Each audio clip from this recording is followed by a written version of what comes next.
Welcome to Tabletop Tommies. I'm Johnny. And I'm Phil. And in today's episode, we're talking about something that isn't bolt action. Ho ho. But it is kind of like bolt action. We're talking about Conflikt 47. For those of you who don't know what Conflikt is, it's basically science fiction World War II. So what happens? Nuclear weapons tests open a rift in the space-time continuum. Classic sci-fi trope there. This allows all sorts of weird and wonderful things to creep into our reality. And then obviously we're at war, so every problem's an opportunity. And all this weird and wacky stuff gets used by both the Allies and ultimately the Axis to fight the war. If you're wondering what sort of that feels like in terms of a tabletop experience, I'd say it's if you imagine grim, dark World War II, that's probably a good way to summarize it. What do you reckon, Phil? Is that a good summary? Yeah, it's a weird World War, game, and we've seen these sort of appear more and more recently. Yeah, basically, the nuclear technology creates this rift. The bomb gets dropped on Dresden. The Axis then get access to the technology, and then the different factions then basically use it in different ways, and depending upon what how they use it, how they utilize it, and so on, and who's also working with who, because the factions kind of split up. In this alternative history will depend upon what it looks like in terms of the supercharged units, etc. The best way of thinking about it, and this is what Warlord Games have been pushing, is that it's heroes, horrors, monsters, and mechs. So it is adjacent with bolt action in the sense of there are a lot of crossovers and similarities in terms of the rules and the units and that kind of thing. But the big strapline, if you like, is heroes, horrors, monsters, and mechs. Yeah, I think in terms of all the weird and wacky stuff you've got stuff as basic as sort of Tesla cannons. So you have a Sherman with a better gun, effectively, which is sort of like your least weird thing. Then your next weirdest thing, I imagine, would be sort of like your walkers. So things like it's basically if you played 40K, it's basically dreadnoughts, but in far more varieties and with wackier bits attached to them. And then we go into the really weird stuff like your zombies, your werewolves, your vampires, all that kind of weird and wacky stuff. Obviously, the Soviets have some bears that fight for them because, of course, they do. Who doesn't like bears? Yeah, Yeah. yeah. So depending upon the different faction, based on what Warlord has said so far and what we've seen, different nations, different factions use the technology in different ways. So yeah, some of the more basic things will be like Tesla cannons on some of the allied vehicles. Then you get kind of like biological experimentations, which leads to your zombies and your werewolves and your bears and that sort of thing. Yeah, the mechs are like dreadnoughts. They remind me in some ways of like Ed.79 from RoboCop. I'm sort of getting like 80s vibes there as well. So yeah, but no, I'm interested definitely to find out more about it. I was at the expo recently at the start of June, so I had an opportunity to see the displays and have a long chat with Peter Goslin. Who's head of product design studio at Warlord, and also to have a long chat with some of the staff who were there working on it. So it's really interesting to get an insight, both have a little demo game, but also to actually see the models and chat to the guys involved in developing it and playtesting it and so on. I mean, the thing you've alluded to multiple times there, but actually we haven't said explicitly yet, is the reason we're talking about this is because a brand new release for Conflikt 47 is on the horizon, much in the same way Bolt Action just got a new version. Conflikt is getting a new version finally after quite a long time. I think the last time Conflikt got a version was in V1 Bolt Action, and then I think we got some updates during V2, but actually the core rule set is it's getting a bit long in the tooth, isn't it? Yeah, it's obviously before my time. So I think my understanding of Conflikt was initially it was adjacent with Bolt Action V1, but when it came out, it was at that point where V1 was moving towards V2. And then there were additional supplements that were added to Conflikt as it went. But as you said, yeah, it's getting a new launch. They announced it last year. They announced a couple of years ago, didn't they, that they'd bought the rights to it, and they've now been working on it. We had some announcements at the back end of last year about who the designers were and developers were. They've also confirmed that the pre-order date goes live on the 4th of July, and the new starter set and new rulebook and new models will be available from September. So yeah, it's very much gearing up to be a Conflikt end of 2025. Yeah, it's imminent, isn't it? So if you're enjoying Bolt Action, but looking for a bit more variety, might be time to do it. So what else do we know about Conflikt so far, Phil, from the pre-releases? Yeah, so the writers have been really interesting. So they've initially announced Andy Chambers is going to be the head guy. So people from if you know Warlord Games, you'll recognize Andy from Blood Red Skies and Judge Dredd and so on. If you're a maybe longer standing wargamer, you'll recognize him from Warhammer 40k, from Fantasy Battle, Necromunda, Battlefleet Gothic, but also as a novelist with Black Library. So Andy's heading up the team, and then there's a range of writers and developers also involved, with from a range of backgrounds, which I find really interesting. So Gav Thorpe is another one. Again, people will be aware of him from 2000 AD, but also from Warhammer Fantasy Battle 40k, and as a novelist. Roger Garish, who co-authored Acton Panzer and Judge Dredd and Blood Red Skies, and has also written some of the Bolt Action campaign books. And then what I find interesting is the other two. And apologies to Cam and Will for not necessarily knowing their background before looking into it. Cam Rogers, who's a novelist and a games writer and a screenwriter, and does a lot of work in the video game industry. So it'd be really interesting to see how that side of things translates onto the tabletop. And also William King, who has been involved in Warhammer Fantasy Battle and 40k in the past, but as a novelist, if you've read any of the GW novels or Black Library novels, you'll be aware of Gotrek and Felix, who are a bit of a fan cult kind of group. So you've got some very experienced games designers from both Warlord Games and previously from Games Workshop. As well as novelists, as well as guys who've got background in video games and screenwriting for for TV and films and so on. So there's a whole really interesting blend of sort of the creative industries there, which are all of whom are going to be working on the rules and also the factions and the lore behind Konflikt. So I'm excited to see what that looks like. Yeah, absolutely. I am curious to see what happens to all the weird and wacky stuff, basically, because that's the reason you're playing Konflikt. If you're not interested in vampires and zombies and Tesla Yeah. cannons and walkers, then you might as well play Bolt Action. Mm. And so that's going to be really the proof's going to be in that pudding, as it were. Like I I'm pretty excited about that. I think the thing that I like is the Jetpack US. Love that, flying over Hmm. buildings. I know the Germans have similar flying over stuff. Yeah. Yeah, I think, I mean, picking up on who it's going to appeal to. I think if you're a historically minded bolt action player, why would you jump into K47? Because it's changing the history, it's changing the law, etc. So maybe it's not going to appeal to the whole spectrum of bolt action players, but I think there'll be those bolt action players that previously have played K47 that will be interested. If you've got a late war army, your units, generally speaking, from what we've been told, your units are going to be relevant in K47. If you've got no experience of bolt action at all, and maybe you're fed up of alternative game systems that may or may not have 40 and K in their title, it might be that you want to jump across and actually try a different game system. What we often hear from new players to bolt action. One of the things they really like is the order dice mechanic, and that order dice mechanic is present within K47. So I think there could potentially be a lot of people jumping on board who've never experienced bolt action. They're not interested in historical wargaming. They like the order dice mechanic, but maybe they're more interested in sci-fi and or fantasy and alternative history. I think those people would definitely also jump across. And So we've yeah, it's. I was just going to say, I don't think it's going to appeal to everybody, but Mhm. it doesn't need to be all things to all men. But I do think there'll be a chunk of existing bolt action players, maybe new, recruits into bolt action over the last, 18 months, 2 years, but also some who've never played bolt action, but actually they see the sci-fi element and they're interested. I know from just my time at the expo talking to Warlord, there's a lot of people that were just walking past and the displays looked awesome, and we'll put the pictures of displays throughout the video. And people were stopping and looking at it saying, I was never interested in historical wargaming, but actually, because of the sci-fi and the weird world war element, that was definitely grabbing their interest. So I think we should jump in and talk about what the differences are. So we've got some Rift tech, which means we've got some new mechanics, don't we, for the Rift tech? Yes, so they talked about this on the article so far, and there's a couple of interviews, so at least one interview with Peter from the expo. So there's a mechanic called the Rift Dice mechanic, effectively. So these new units, which have taken advantage of the Rift technology, have special abilities, which you can choose to activate using a Rift Dice.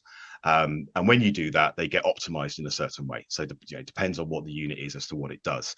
The flip side to that is that when you've activated it, you then have your Rift technology exhausted. for the time being. And it will take you a period of time until that Rift technology is available again.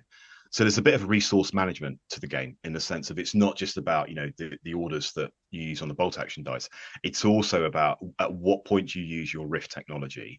And when it's expended, that dice goes back in the bag for later on, you know, in the following turn, and you pull it out and you've got a chance to re-energize, if you like, your, that's probably not the technical term, but re-energize your Rift units so that they can use that that ability again.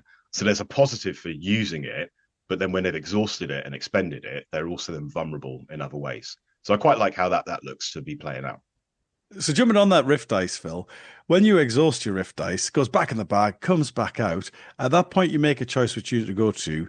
That's not activating them, though, is it? That just re-energizes them so that when you get your order dice, you've got a choice to make on whether you're going to, like, basically it allows you to use that Rift tech. I guess the other problem you've got is if your order dice comes out for that unit before they're rifted, then you've missed that opportunity that turn, I guess.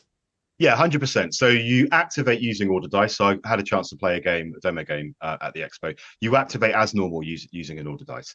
If the unit you've activated has a Rift dice next to it already, you can, if you so choose, use that Rift technology to enhance what you do with the order dice. If, however, you've already expended that Rift technology, so the Rift dice is no longer with the unit, it's gone back into the order dice bag, and it's the next turn, and you really want to activate your Rift technology unit and give it, you know, the advanced technology and so on. But the first dice you pull is an order dice, not a Rift dice. You can't then activate that Rift unit with the Rift technology because it hasn't got a Rift dice next to it. I'm looking forward here to some really nice synergy units where, like, you have your Rift generator that when you've got units within a certain proximity, much like an officer, they either like improve your chances of doing Rift or you don't expend the dice or something. I can totally see that coming out. I saw that giant walker at the Yeah. expo with the big glass roof and the big glass dome on the top, and I can totally see something like that becoming like a an antenna for the Rift effectively and bolstering your units around it. Yeah, and I don't know, you know, the details about the heroes, for example, but you know, there's certainly notions of enhanced individuals, which effectively, I imagine, are going to be acting like platoon commanders, company commanders, that kind of thing. Maybe some of their special abilities allow you to, you know, pull out Rift dice and allocate them and that sort of thing. So the point that Peter was getting across and the other staff at the expo was the resource management element of the game. Yeah, I mean, absolutely. In V2 Konflikt, because it was released basically simultaneously with Bolt Action Well, V2, I so I'm going to guess call it V2 Konflikt. but I think technically it's V1 Konflikt because this is V2. But Well, it V, was, yeah, yeah, this, adjacent, yeah, yeah.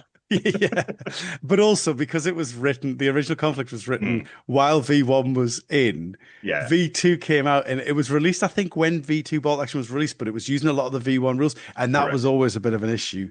Um, but yeah, in last conflict, current conflict, Yeah. pre next conflict, in that one, there was a lot, or there is, I guess, present tense, a lot of that sort of like a hero build. And the US have the Paragons, where every man, it's like the Last Chances or like the Dirty Dozen, where every man is a unique hero. And so like there is precedent for it. And so I can totally see there being named characters. The thing that's nice as well with going to a science fiction universe is that you can just add things whenever you see fit. So Mm, you can, like, the war doesn't end. Obviously, we're in 1947, the point we're mhm. joining the story. This war could go on forever, effectively, which is really nice in terms of sort of keeping the game fresh moving forward.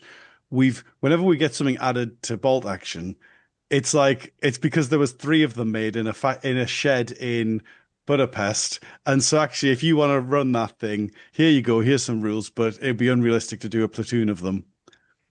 Yeah, and going back to the point about who they've got on board as the design team, I think that is you know really interesting. Where you've got people that have had experience of writing games and novels and computer games and so on in you know in non-historical context. So they're going to bring that experience, expertise, and you know, creativity into K47, where you're not limited by actually historically the war ended in 1945 and these units were all that you could add. You know, there's very much a cap on what bolt action can do. um, in terms of there's only so many units, so many theaters, so many fronts that you can cover. There is that potential to just keep growing K47.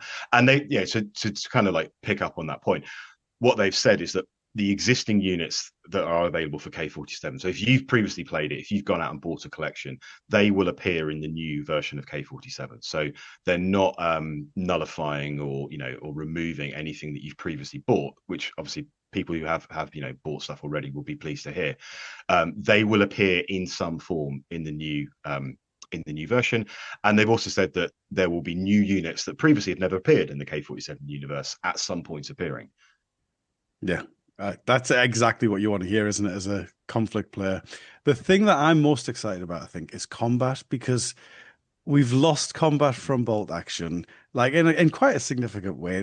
If you were the kind of guy who loved to charge his troops recklessly into the enemy, it's really not your time to be playing bolt action. However, because in conflict we've got loads of extra special rules, like we've always had horror, we've had sort of like the vampires with their extra attacks and the bears with their extra strength, etc. Mm. There's going to be lots of ways to balance out that combat back into the attacker's advantage. Mm-hmm. And so I actually think if you're that guy who really wants to just charge recklessly into the enemy, might be your moment to finally like get an army on the table that you're really looking forward to playing. Yeah, I'd be surprised if close combat wasn't a key feature of K47, given some of the Rift units, given the biological experiments that have led to, the bears, and I'm not going to use all the terms, but the bears for the Soviets, the vampires, the zombies. You've got zombies for the Japanese, reanimated dead and so on. So I'd be really surprised if close combat wasn't a key part, because so if you take the Germans, for example, based on what we know so far, you could build a very kind of like traditional sort of K47 German army with Rift units, which are, heavy infantry, heavy weapons, heavy artillery, that sort of thing. Or you could go down that much more weirder war sense, and have your vampires and your werewolves and your zombies, etc. So there's scope within the different factions to cater for different different play styles and different mechanics that you want to build, but also like stuff that you want to model as well. Well, actually, that's the point you were saying about they're going to sort of nothing's going to be made redundant. Any models you have, you'll be able to play. Is actually a good point you were saying there about you can play quite a traditional bolt action army and you just clip a few things on. I mean, you can just buy a new turret for your Sherman, effectively, pop a Tesla turret on it, and you've got a conflict army. And so actually, there is a really nice, if you're already into bolt action, there's a very nice transition there. And if you're not, like, there's so many World War II kits available now. What I'm really looking forward to in the long term, because I think there'll be some time off, but is conflict partisans. I think there's some real fun to be had there, like where the blokes in the shed are getting hold of like Tesla cannons and reconstructing them into new weirder and wacky one-off weapons. Yeah, who knows? Who knows? They have said publicly that there will be, this is a long term project. There's going to be new releases every few months. The army books, for example. So when you get the rulebook in September, the army lists will be available for free as PDF army lists, so they're not going to be baked into the rulebook, which allows them to develop those army lists as time goes on. I expect what we'll see is, over however many months, similar to how Bolt Action is currently working, there'll be a new faction release. You have new plastic models, you'll have new rules, etc. So this is very much a long-term project rather than a kind of like one-off sort of snapshot. We're going to re-release K47, tidy up the rules, and off you go if you want to play it. So the pre-release for the new stuff, all these exciting new models, is the 4th of July, I believe, Phil. What models are on the horizon to be pre-ordered then? So the 4th of July is when the pre-orders go live. That will be for the new starter set, which is coming out in September, the rulebook and so on, and also the plastic infantry. So the starter set is the US versus Axis. So with the Axis previously in conflict, you had Italy and Germany separate. They basically merged them together. So the Axis is a combination of Germany and Italy, and then the US are the other ones in the starter set. So you've got, for the first time, plastic Stahltruppen, which are basically Axis heavy infantry units. You've also got a plastic Virgulspine, I believe that's how you pronounce it, but correct me if not, which is a quote extremely agile 6-legged Panzer mech. So you've got two new plastic units. You've got the heavy infantry for the Germans, and also a Panzer mech coming out in plastic. And then for the US, you have the Firefly drop troopers, who are effectively like the airborne guys, but they've got jetpacks and they can use their rift technology to jump around and so on. And also a plastic linebacker jump walker. So that's and I saw them at the expo. They look really cool. They're like bolt action kits, so they're multi-posable. They're not just single pose, monopose units. Same with the walkers as well. You can pose the arms and pose the legs. You even pose the toes on the walkers, in different ways if you so choose. So it can just creep over the rubble quite You nicely. might just put a little like rock with its toe just perched on the rock sort of thing. Yeah, just a little flex there. Like he could flex his little toe on the little rock. Yeah, the jump stuff is the stuff that I really like. The jump troops, the jump walkers where they can jump over stuff. Very cool because I like the speed element. Obviously, if you're an old Soviet, the big old bears. Yeah. Have we got new bears coming? No, have they not been So released yet? they haven't confirmed what's happening with the Soviets, the Empire of Japan, or the Commonwealth, but they will be getting new models, new plastics, and so on down the line. But they haven't said what that would look like yet. Yeah, I think there's some really cool opportunities there Yeah, for the weird and wackies. definitely, yeah. And I think, in terms of the new stuff, so talking to Peter and also some of the staff who have been playtesting it, um, you can turn up with your late war bolt action army and play Conflict. You probably won't do very well because of the new Rift technology, which gives you an advantage. It comes at a price. You can expect that these new Rift units to be more expensive. So it'll be interesting to see how the platoon structure works, what's the points balance, what's the overall points played at for the game. Because I can imagine if you've got a bunch of just normal late war bolt action guys with no Rift technology, and you're coming up against werewolves and bears and Tesla cannons, like you may not last very long. So there's probably quite an interesting, well, there will be, I'm sure, an interesting decision to make there about how much do you lean into the Rift technology. And if it's really expensive, are you going to be playing with fewer dice and fewer units, but more hardy? So That's that'll how be it's always interesting. been. Basically, you have amazing abilities, but at great cost. And so Yeah. I actually think your traditional bolt action army probably will be all right. I think the place you probably struggle is your armor might get absolutely wrecked by a Tesla cannon or an Yeah. equivalent.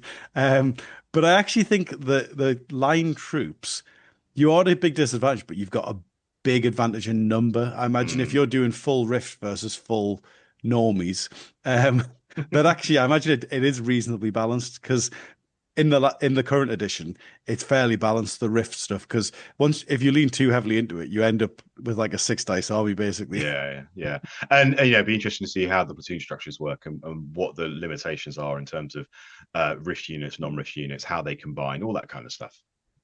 Yeah, because we all always had like fun little platoon structures. Like Conflict was what I was thinking of when we were talking about V3. Bolt Action, what I was hoping for, like as a replacement for theater selectors, where US Airborne had a different selector to US Marines, for example, to represent how they were differently organized in Okay. Conflict. And I was really hoping that when we got like armies of Germany, armies of US in Bolt Action, we got something like that. And so Mm, as you say, the platoon structure is something that I'll be keeping a close eye on once yeah. we get Conflict out. I mean, it might be that we see that in the releases moving forward. The army lists are available at the start, and obviously the platoon structure, the list building will be baked into the rulebook, I imagine. But actually, as you get supplements and developments over the years, we might start to see that, which would be interesting. Yeah. Yeah, absolutely. I think that's my expectation that we'll have quite generic at the beginning, like a generic reinforced platoons, and then I imagine we'll get, as you say, as the army books come out properly, we might start to see a little bit of variety. Or at the very least, I hope we do because that was a big selling point for me in current conflict. Well, we hope you're as excited about conflict as we are, because the biggest issue I found with conflict historically was finding an opponent. I've always liked the game. I've always liked most of the mechanics, but it's always been sort of like the well, the ugly stepchild, as it were, where it just didn't never got the same love that Bolt Action got. And so I'm really hoping with the new release, off the back of the Bolt Action release, it seems to be a bit of a period of tabletop gaming at the moment. We're in the era of it. So I'm hoping we'll get a huge onboarding of players for Conflict so that I can finally get the Conflict army that I built onto the table for more than a few games, basically. How you feel about it, Phil? Yeah, I mean, I definitely, to pick up on your point about it never really got the love, I definitely get the sense and impression from Warlord that it will be getting the love. This is very much a big project for them. I'm excited by it. I never played it previously. I was aware of it, but because similar to you, when I started playing at my local club with Bolt Action, nobody was playing Conflict. It wasn't something that they were doing, so I never bought into it, never picked up on it. Um, Having seen the new stuff, having played the game, having heard about it, I am really excited by it. And I know that talking to some of my, regular gaming buddies who play Bolt Action, a lot of them are also keen. So I think, yeah, I'll be investing in it heavily. I think as a pod, I'll certainly be wanting to talk about it a lot more when we can see the rules and that kind of thing. I'll be wanting to be doing, more insights into the rules, etc. And I'm excited to see the plastics. That looks pretty cool as well because I think one of the things that also maybe put me off in the past was the cost of the models because a lot of them were metal. So if we are going to get plastic kits moving forward, I think that might bring down that entry cost where you're combining your late war bolt action stuff along with some of the specific K47 Rift units and so on in plastic. Oh, absolutely. Yeah, I love a plastic kit because it also makes all the conversion opportunities, etc., so much easier. And also just more pauses, so you end up with a less so otherwise you end up with quite a Napoleonic force where where you've got the same man in the exact same stance in formation marching up the table. So yeah, I'm really hoping we get lots of weird and wacky plastics because I also think there'll be a big seller for just people who want to build something that isn't olive drab, effectively. Yeah, actually, that's a really good point. Talking to Peter at the expo, he was very keen to press the idea that conflict isn't about, a bunch of US guys wearing olive drab and a bunch of Axis guys wearing, field grey or splinter camo, etc. There's the complete freedom to really go to town with how these rift units are, what they're wearing, what they're designed, the style of camouflage and all that kind of stuff. Because things have changed. Post the rift being open, some of these units don't see in the visual field that you and I see. So what is camouflage for us, may not be camouflage for them. So I think, yeah, there's a real exciting opportunity to kind of just mess around and be creative with how you paint them, what kind of styles you paint them in, etc. I Yeah. tell you the problem though, you're gonna have to go and buy some more paint. Because I imagine a lot Yeah, of yeah, people who yeah, only play yeah. Bolt Action have got, Yeah, they might have 12 shades of green, 12 shades of Feldgrau, but yeah. do they have blue? Do they have, they probably have red, I guess, but blues, purples, all those bright colors, I imagine they're gonna have to get the shops.